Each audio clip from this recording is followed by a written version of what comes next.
Yn y fideo yma, mi wnawn ni ystyried sut i ffactorio mynegiadau cwadratig o'r ffurf x di sgwario adio ax adio b, ble mae a b yn rifau penodol. Felly, gadewch i ni ystyried sut i ffactorio'r mynegiadau cwadratig ar y sgrin yn awr, gan gychwyn efo x di sgwario adio 9x adio 18. Nawr i ffactorio'r mynegiad yma, dyn ni'n cychwyn hefo par o gronfachau fel hyn. A'r dasg yn awr ydy sgwennu termau tu fewn y cronfachau yma fel os ydyn ni'n defnyddio'r acronym CAMO i ehangu nôl y cronfach ddwbl yma, dyn ni'n dychwelyd yn ôl at y cwestiwn creiddiol x di sgwario adio 9x adio 18. Nawr gafod y mynegiad yn cychwyn efo x di sgwario, dwi'n gwybod felly fod rhaid i'r cronfachau gychwyn efo x ac x. Fel hyn, pryd dwi'n defnyddio camo i hangu'r gronfach ddwbl yma, dwi'n cychwyn efo'r c yn camo, sy'n golygu cyntaf. Hynny ydy fan hyn, dwi'n gwneud x lluosif x, wel dyna sydd dwi'n sicrhau fod fi yn cael x di sgwario yn fan hyn. Am weddill y cronfachau, mae yna fwlch yn y cronfachau nawr i sgwennu lawr 2 rif. A mae yna gysylltiad rhwng yr rhifau dyn ni'n sgwennu lawr yn y cronfachau a'r rhifau yn y cwestiwn. Oherwydd, dwi angen ffeindio 2 rif yn awr i sgwennu yn fan hyn, sydd yn adio gyntaf a madio fan hyn, i wneud cyfernod yr x, yr rhif o flaen yr x os hoffwch chi, yn 9 fan hyn. Ond mae rhaid i'r 2 rif yma hefyd luosi i wneud y cysonyn, sef yr rhif ar ben ei hun yn fan hyn, yr 18. Felly eto, dwi'n chwilio am 2 rif i sgwennu lawr i fan hyn, sydd yn adio i wneud 9, ond hefyd yn lluosi i wneud 18. Nawr un ffordd o wneud hyn ydy sgwennu lawr ar yr ochr fan hyn, symiau lluosi sydd yn gwneud 18.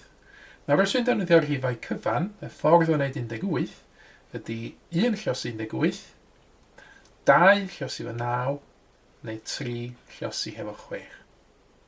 Ac os dwi'n ystyried bob par nawr yn ei dro, dwi angen dewis y par lle mae'r rhifau yn y par yn adio i wneud 9. Nawr, yn y par cyntaf, mae 1 adio 18 yn 19, ddim yn 9, felly dwi ddim yn dewis y par cyntaf.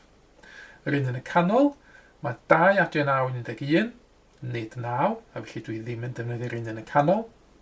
Ond yn yr un olaf fan hyn, mae 3 adio 6 yn 9, ac felly 3 a 6 ydy'r rhifau dwi angen i ddewis. Mae lluosi'r rhifau yma yn rhaid 18 iddi fi, mae adio'r rhifau yn rhaid 9 iddi fi. Ac felly, rhifau positif ydyn nhw 3 a 6, dwi'n sgwennu felly plus 3 a plus 6 yn y cronfachau. Dyma ydy'r ateb i'r cwestiwn, ffactoriwch x di sgwario adio 9x adio 18. Nawr, mi fedrwch chi wirio hynna nawr. Os ydych chi'n defnyddio camo ar y cronfach ddwbl yma, mae'n defnyddio lliw gwahanol i wneud hynny, dwi'n cychwyn efo c am cyntaf, x lluosif x yn x di sgwario. Wedyn yr a am allanol, x lluosi 6 yn 6x. Wedyn yr m am mewnol, 3 lluosi x yn 3x. A wedyn o am olaf, 3 lluosi 6 yn 18. Casglu'r termau yma yn y canol, a 6x a 3x yn 9x. Ac felly dyna fi wedi gwirio fod yr ateb yn gywir, rydw i wedi gorffan y fan hyn efo yr union gwestiwn nes i gychwyn hefo. Yn yr ail gwestiwn, mae gen i fi x di sgwario adio 12x adio 20. Eto, dwi'n cychwyn ffactorio drwy sgwennu lawr par y cronfachau, a mae rhaid i x yn ddangos ar y cychwyn. Y tro hyn, y 2 rif dwi'n chwilio amdan, ydy 2 rif sydd yn adio wneud cyfernod yr x 12, ac yn lluosi wneud y cysonyn sydd yn 20. Felly, na i feddwl amdan symiau lluosi sydd yn gwneud 20. Mae 1 lluosi 20 yn gweithio, 2 lluosi efo 10, neu 4 lluosi efo 5.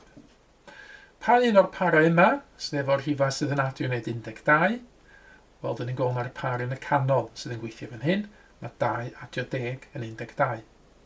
Ac felly, plus 2 a plus 10 ydw'n sgwennu yn y cronfachau yn fan hyn. Yn y trydydd enghraifft, x di sgwario adio 8x tynnu 20, eto dwi'n cychwyn ffactorio drwy sgwennu lawr par y cronfachau, x ag x ar y cychwyn, a wedyn pa rhifau dwi'n chwilio amdan? Dwi'n chwilio amdan rhifau sydd yn adio i wneud 8, ac yn lluosi wneud minus 20. Nawr, angofio am y minus yn gyntaf. Dwi wedi yn barod yn fan hyn sgwennu lawr rhifau sydd yn lluosi wneud 20. Mi oedd gen i fi 1 20, 2 efo 10, a 4 efo 5. Ond dwi ddim eisiau lluosi rhifau wneud 20, dwi eisiau lluosi rhifau wneud minus 20. Na gafod hwn yn negatif fan hyn, dwi'n gwybod fod rhaid i un o'r rhifau ym mhob un par fan hyn fod yn negatif. Felly naill ai y rhif cyntaf yn negatif, neu yr ail rhif yn negatif. Nawr, os na i gymryd copi o'r parau yma nawr,